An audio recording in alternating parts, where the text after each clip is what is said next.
بسم اللہ الرحمن الرحیم نحمده ونصلی ونسلم علی رسولہ الکریم اما بعد فاعوذ باللہ من الشیطان الرجیم بسم اللہ الرحمن الرحیم۔ سامعین و ناظرین، ویسے تو اللہ تبارک و تعالیٰ نے پورے کے پورے قرآن کریم کو ہر بیماری کے شفا کے لیے پیدا فرمایا ہے، یعنی قرآن کی جس بھی آیت کو اگر آپ پڑھ کر کے دم کر کے اپنے اوپر پھونکیں یا پانی پر دم کر کے پئیں تو انشاءاللہ تعالی اللہ تبارک و تعالی اس کے ذریعے سے آپ کو شفا نصیب فرمائیں گے۔ اس کے علاوہ کچھ خاص صورتیں ہیں جن کے کچھ خصوصی فضیلتیں ہیں۔ ان میں سے ایک سورہ یاسین ہے۔ سورہ یاسین ایک ایسی صورت ہے کہ فرمایا جس نے ایک بار سورہ یاسین کی تلاوت کی تو اللہ رب العزت اس کو 10 بار قرآن کریم پڑھنے کا ثواب عطا فرمائیں گے۔ اسی طرح حضرت انس رضی اللہ تعالی عنہ سے روایت ہے کہ رسول اللہ صلی اللہ علیہ وسلم نے فرمایا کہ ہر چیز کا ایک دل ہوتا ہے اور قرآن کریم کا دل جو ہے وہ سورہ یاسین ہے۔ اسی طرح ایک اور روایت کے اندر ہے، نبی کریم صلی اللہ علیہ وسلم نے فرمایا کہ بے شک دوست رکھتا ہوں میں اپنی امت میں اس شخص کو کہ جس کے دل میں سورہ یاسین ہو، یعنی اس نے سورہ یاسین کو حفظ کر کے رکھا ہو۔ اسی طرح حضرت معقل بن یسار رضی اللہ تعالی عنہ سے روایت ہے کہ رسول اللہ صلی اللہ علیہ وسلم نے فرمایا کہ سورہ یاسین قرآن کا دل ہے، اور اس حدیث کے بعض الفاظ میں ہے کہ جو شخص سورہ یاسین کو خالص اللہ اور آخرت کے لیے پڑھتا ہے اس کی مغفرت ہو جاتی ہے، اس کو اپنے مردوں پر پڑھا کرو۔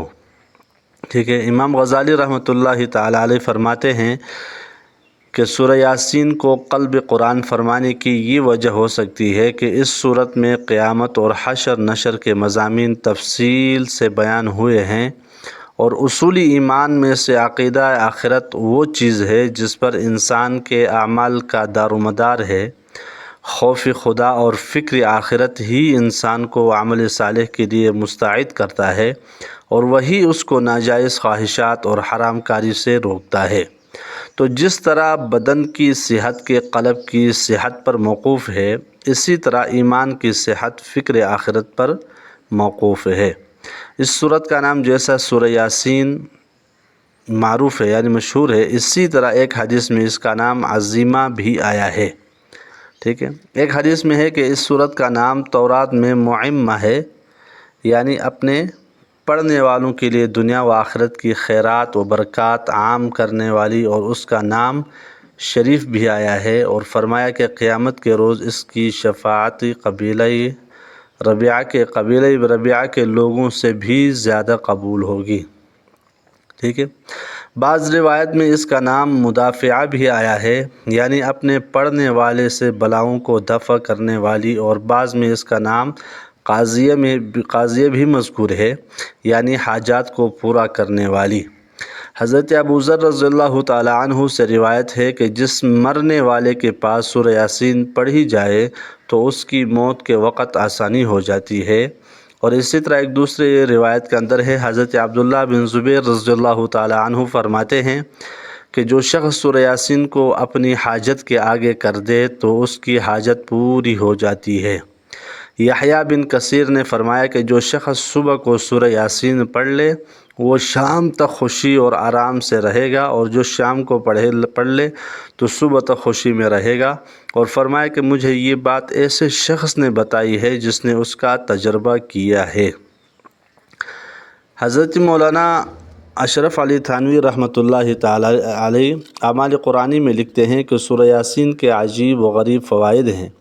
من جملہ ان کے یہ ہے کہ اس کو 7 روز تک زعفران و گلاب سے لکھ کر روزانہ کوئی آدمی اگر اس کو پیے تو جو سن لے اس کو یاد رہے، جس سے گفتگو کرے اس پر غالب رہے۔ لکھ کر پلانے سے دودھ پلانے والی عورت کا دودھ بڑھ جائے گا، اور لکھ کر پاس رکھنے سے نظر بد اور سب بیماری اور درد سے حفاظت رہے گا۔ سامعین محترم، خلاصہ یہ ہے اس پوری صورت کا اللہ تبارک و تعالیٰ نے اس کی بہت بڑی فضیلتیں رکھی ہے.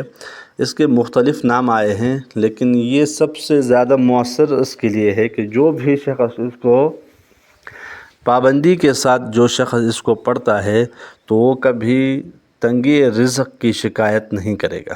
یعنی روزانہ بعد نماز فجر جو بھی آدمی سورہ یاسین کا ورد کرتا ہے، تلاوت کرتا ہے اور پابندی کے ساتھ کرتا ہے تو اللہ تبارک و تعالیٰ اس کو کبھی رزق کی تنگی کا شکایت نہیں آئے گی اس کے پاس. یعنی اتنا اللہ اس کو دے دے گا کہ وہ سنبھالنا اس کو مشکل ہو جائے گا. تو اللہ تبارک و تعالیٰ سے دعا ہے کہ اللہ تبارک و تعالیٰ ہمیں عمل کرنے کی توفیق عطا فرمائے.